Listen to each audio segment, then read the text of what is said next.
অনেক প্রাকৃতিক দুর্যোগ রয়েছে যে দুর্যোগগুলোর আগাম সংকেত পাওয়া যায়, কিন্তু ভূমিকম্প এমন একটি প্রাকৃতিক দুর্যোগ যার কোনো আগাম সংকেত পাওয়া যায় না।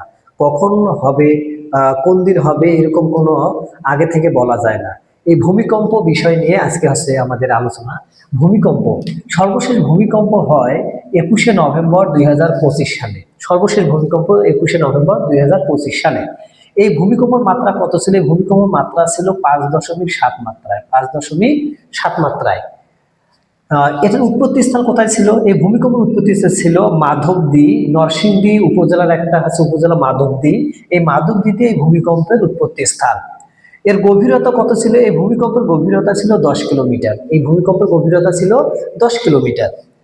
ইউএসএ যুক্তরাষ্ট্রের ভূতাত্ত্বিক জরিপে বলা হয়েছে এই ভূমিকম্পের মাত্রা ছিল 5.5 মাত্রা। 5.5 মাত্রা।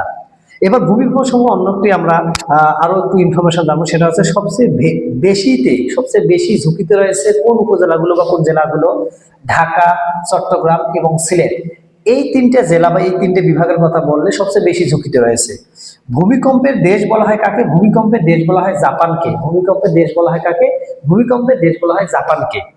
ভূমিকম্প মাপার যে যন্ত্র, ভূমিকম্পের যে মাপার যন্ত্র, তার নাম কি? তার নাম হচ্ছে সিসমোগ্রাফ। ভূমিকম্পের মাপার যন্ত্র হচ্ছে সিসমোগ্রাফ। ভূমিকম্পের তীব্রতা মাপার যন্ত্রকে কি বলা হয়? তাকে রিক্টার স্কেল। ভূমিকম্পের তীব্রতা মাপার যন্ত্রের নাম হচ্ছে কি? Richter scale. আরেকটা বিষয়, ভূমিকম্পের ফলে বাংলাদেশে একটা নদীর গতিপথ পরিবর্তন হয়। ভূমিকম্পের ফলে একটা ভূমিকম্প হয়েছিল, এই সময় মানুষের নদীর একটা গতিপথ পরিবর্তন হয়। সেই নদীর নাম হচ্ছে ব্রহ্মপুত্র। সেই নদীর নাম কি? সেই নদীর নাম হচ্ছে ব্রহ্মপুত্র।